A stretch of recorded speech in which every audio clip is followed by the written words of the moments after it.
Ada 5 ya, level kebebasan finansial dan gue yakin kalian di sini banyak yang bahkan belum lewat level pertama.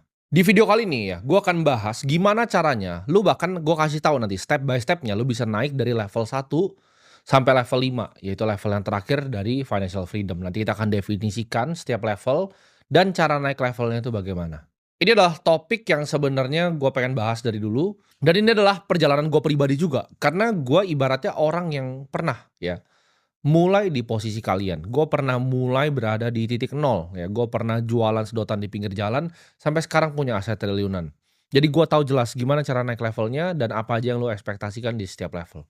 Level yang pertama ini kita sebutnya survival, ya. Survival ini kalian bertahan hidup. Lu cuman mikirin kapan kira-kira bisa dapat gaji ke depan. Ya, jadi kalau kalian hidupnya masih begini, ini masih di era survival. Di sini lu belum bisa menikmati yang namanya hidup, ya. Jadi pikiran lu tuh jarang tenang, jarang kosong. Pikiran lu selalu diisi sama apa? Cicilan. Ya, biasanya cicilan rumah. Gimana ya caranya gue bayar kontrakan bulan depan? Gimana caranya gue bayar cicilan motor? Gimana caranya gue bayar cicilan mobil? Otak lu ini penuh ya dengan jeratan-jeratan finansial dan lu biasanya nggak sabar untuk nunggu, "Oh kapan nih gaji gua kok belum cair ya tanggal segini."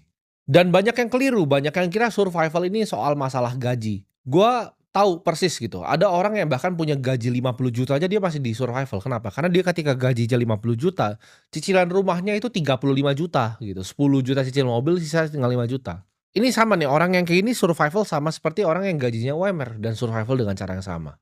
Lu harus tahu ya, uang itu ada ilmunya. Dapat uang adalah sebuah game. Orang yang lebih kaya dari lu tuh tahu hal yang lu tidak tahu. Jadi kalau lu masih di era survival ini, lu harus banyak dengerin sama orang yang lebih kaya dari lu. Ibarat di level ini lu tuh nukerin waktu untuk dapetin kepastian ya, lu cari obat bius yang namanya gaji. Jadi lu ngerasanya nyaman nih, oke dengan apa yang gue punya ya kan kira-kira gue bisa bayar ini cukup, nggak ada sisanya. Di era survival ini biasanya lu susah untuk nabung. Ini sistem perbudakan modern di mana lu dikejar-kejar sama yang namanya riba, ya. Jadi otak lu isinya cuma riba, cicilan ini, cicilan itu, bayar kartu ini, bayar itu. Dan yang fatal di level ini, lu kan nggak punya uang tabungan sama sekali ya. Jadi ini ibarat lu cuman bayar dari waktu ke waktu gitu. Lu bener-bener terperangkap ya di siklus waktu ke waktu.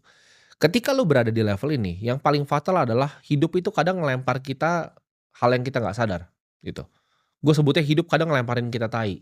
Ketika hidup ngelemparin kita tai, contohnya, adik lu sakit, orang tua lu, papa lu sakit, nyokap lu sakit, gitu. Apa yang lu bisa lakukan di titik itu? Jawabannya nggak ada, karena lu masih di era survival. Satu kejadian hidup itu ngelemparin tai, karena hidup tuh selalu ya, ini lu bisa pegang omongan gua, hidup tuh